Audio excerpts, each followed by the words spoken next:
Last night, we broke the story of lavish spending by one of the most prominent charities for wounded veterans.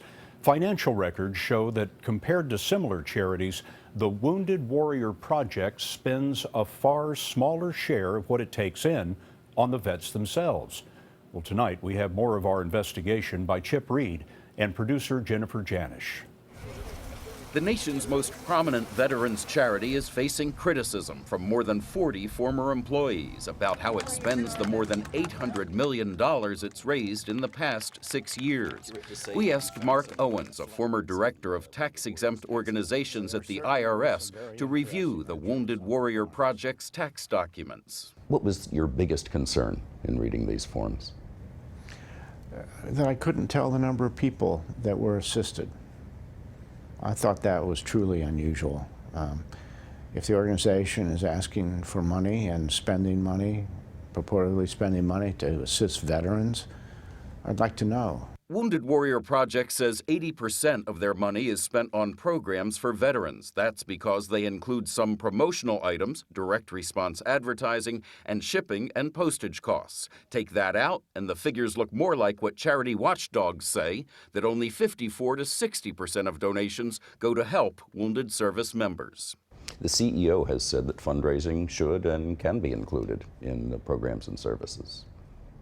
Your response? Well, I'd be curious to know how asking people for money equates to the assistance of wounded veterans.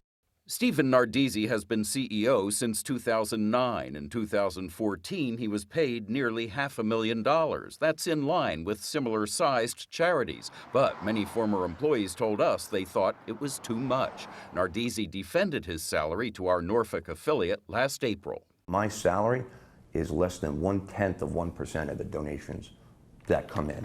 And I am running an organization that is helping hundreds of thousands of warriors. Last year, WWP gave a $150,000 grant to a group that defends higher spending on overhead, executive salaries, and fundraising by charities. Nardizzi says the more money the charity raises, the more money it can spend on veterans. If your only fixation is spending the most on programs, that's feeling good, but not necessarily doing good. You could run a lot of program activities, you could spend a lot of money and have them be wholly ineffective. But charity watchdog Daniel Borokoff says his biggest concern is that the group is sitting on a $248 million surplus, and not enough of it is being spent on veterans. It would be helpful if these hundreds of millions of dollars were being spent to help veterans, in the shorter term, in the year or two, rather than being held for longer term.